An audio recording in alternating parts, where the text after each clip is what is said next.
Hi friends, അവർക്കും design ടിപ്സിൻ്റെ പുതിയൊരു വീഡിയോയിലേക്ക് സ്വാഗതം. ഞാൻ ലിൻസ് ജോസ്. ഇന്നത്തെ ഒരു വീഡിയോയിൽ നമ്മൾ നോക്കാൻ പോകുന്നത് ഫോട്ടോഷോപ്പിൽ എങ്ങനെയാണ് ഒപ്പാസിറ്റി അഡ്ജസ്റ്റ് ചെയ്യുന്നതാണ്.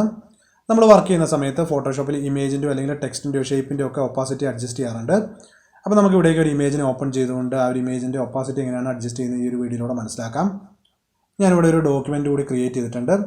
ഇതുകൂടാതെ നമ്മളിവിടേക്ക് ഒരു ഇമേജിനെ ഓപ്പൺ ചെയ്യുന്നുണ്ട്. അതിനായിട്ട് നമുക്ക് ഫോൾഡറിലേക്ക് പോകാം. ഈ ഒരു ഇമേജിനെ ഞാൻ സെലക്ട് ചെയ്തുകൊണ്ട് റൈറ്റ് ബട്ടൺ പ്രസ് ചെയ്യുന്നുണ്ട്. ഇവിടെ നമുക്ക് ഓപ്പൺ വിത്ത് സെലക്ട് ചെയ്യാം. അതിനുശേഷം ഞാനിവിടെ ഫോട്ടോഷോപ്പ് സെലക്ട് ചെയ്യുന്നുണ്ട്. ഇപ്പോൾ ഇവിടെ ഇമേജ് ഓപ്പണായി വന്നിട്ടുണ്ട്. ഇവിടെ നമ്മൾ ലെയറിലേക്ക് പോവുകയാണെന്നുണ്ടെങ്കിൽ ഈ ഇമേജ് ലോക്ക് ആയിട്ടാണ് ഇരിക്കുന്നത്. അതായത് ഇവിടെ ഇമേജ് ബാക്ക്ഗ്രൗണ്ട് ലെയറിലാണ് വന്നിരിക്കുന്നത്. ഇത്തരത്തിൽ ലോക്കായിട്ടിരിക്കുന്ന ഇമേജിൽ നമുക്ക് ഒപ്പാസിറ്റി അഡ്ജസ്റ്റ് ചെയ്യാൻ കഴിയില്ല. ഇവിടെ നമ്മൾ മുകളിൽ നോക്കുകയാണെന്നുണ്ടെങ്കിൽ ഈ ഒപ്പാസിറ്റി എന്നുള്ള ഓപ്ഷൻ ഡിസേബിൾ ആയിട്ടാണ് ഇരിക്കുന്നത്. നമ്മളിവിടെ ഇമേജിനെ അൺലോക്ക് ചെയ്യുകയാണെന്നുണ്ടെങ്കിൽ നമുക്ക് ഈ ഒപ്പാസിറ്റി അഡ്ജസ്റ്റ് ചെയ്യാവുന്നതാണ്. ഒന്നുകിൽ നമ്മൾ ഇമേജിനെ ഇവിടെ അൺലോക്ക് ചെയ്തതിന് ശേഷം ഒപ്പാസിറ്റി അഡ്ജസ്റ്റ് ചെയ്യാം. അല്ലാന്നുണ്ടെങ്കിൽ ഈ ഒരു ഇമേജിനെ നമ്മൾ ഡ്രാഗ് ചെയ്ത് നമ്മുടെ ഒരു വർക്കിനകത്തേക്ക് കൊണ്ടുവന്നതിന് ശേഷം നമുക്ക് ഒപ്പാസിറ്റി അഡ്ജസ്റ്റ് ചെയ്യാവുന്നതാണ്. ഇവിടെ നമ്മൾ ലെയറിൽ ഡബിൾ ക്ലിക്ക് ചെയ്യുകയാണെന്നുണ്ടെങ്കിൽ നമുക്ക് ലെയറിനെ അൺലോക്ക് ചെയ്യാവുന്നതാണ്. ഇവിടെ വന്നിട്ടുള്ള ഈ ഒരു ഡയലോഗ് ബോക്സിൽ നമുക്ക് ഓക്കെ പ്രസ് ചെയ്യാം. ഇപ്പോൾ ഇവിടെ ലെയർ അൺലോക്ക് ആയിട്ടുണ്ട്. ഇവിടെ ഒപ്പാസിറ്റി നമുക്ക് അഡ്ജസ്റ്റ് ചെയ്യാവുന്നതാണ്. അതുപോലെ തന്നെ ഞാൻ ഈ ഒരു ഇമേജിനെ ഇവിടെ നിന്ന് ഡ്രാഗ് ചെയ്തുകൊണ്ട് നമ്മുടെ ഒരു വർക്ക് ഫയലിലേക്ക് കൊണ്ടുവരുന്നുണ്ട്. അതായത് ഞാൻ ആദ്യം ക്രിയേറ്റ് ചെയ്തിട്ടുള്ള ആ ഒരു ഡോക്യുമെൻറ്റിനകത്തേക്ക് ഇവിടെ ഈ ഒരു ഇമേജിനെ ഞാൻ അലൈൻ ചെയ്യുന്നുണ്ട്. ഇങ്ങനെ വന്നതിന് ശേഷം നമുക്ക് ഈ ഒരു ഇമേജിൽ പോയിട്ട് ഒപ്പാസിറ്റി അഡ്ജസ്റ്റ് ചെയ്യാവുന്നതാണ്. നമുക്ക് രണ്ട് രീതിയിൽ ഒപ്പാസിറ്റി അഡ്ജസ്റ്റ് ചെയ്യാൻ കഴിയുന്നതാണ്. ആദ്യത്തെ രീതി എന്ന് പറയുന്നത് ഇവിടെ മുകളിൽ പോകുകയാണെന്നുണ്ടെങ്കിൽ ഇവിടെ നമുക്ക് ഒപ്പാസിറ്റി അഡ്ജസ്റ്റ് ചെയ്യാവുന്നതാണ്.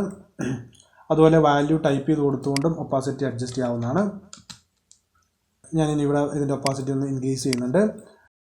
ഇനി അടുത്ത രീതി എന്ന് പറയുന്നത് നമുക്ക് ലെയറിൽ റൈറ്റ് ബട്ടൺ പ്രസ് ചെയ്യാം. ഇവിടെ നമുക്ക് ബ്ലെൻഡിങ് ഓപ്ഷൻസ് സെലക്ട് ചെയ്യാം.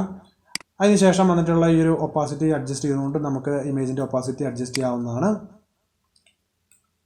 അതുപോലെ തന്നെ വാല്യൂ ടൈപ്പ് ചെയ്ത് കൊടുത്തുകൊണ്ട് നമുക്ക് ഒപ്പാസിറ്റി അഡ്ജസ്റ്റ് ചെയ്യാം. ഞാനിവിടെ ഇതിനൊന്ന് അൺഡു ചെയ്യുന്നുണ്ട്.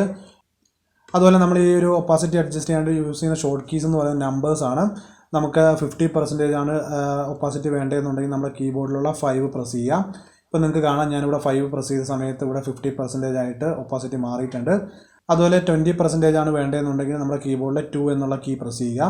അപ്പോൾ ഇവിടെ നിങ്ങൾക്ക് കാണാൻ 20% ആയിട്ട് മാറിയിട്ടുണ്ട്.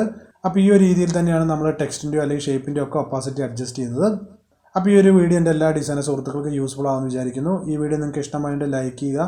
അതുപോലെ നിങ്ങളുടെ വാല്യുബിൾ ആയിട്ടുള്ള കമൻറ്റ്സ് കൂടി രേഖപ്പെടുത്തുക. അപ്പം നിങ്ങൾ ഈ ഒരു ചാനൽ ആദ്യമായിട്ടാണ് വീഡിയോ കാണുന്നുണ്ടെങ്കിൽ ഈ ഒരു ചാനൽ സബ്സ്ക്രൈബ് ചെയ്യുക. അതിനോടൊപ്പമുള്ള ബെല്ലൈക്കൺ കൂടി പ്രസ് ചെയ്ത് നോട്ടിഫിക്കേഷൻ കൂടി എനേബിൾ ചെയ്ത് വയ്ക്കുക.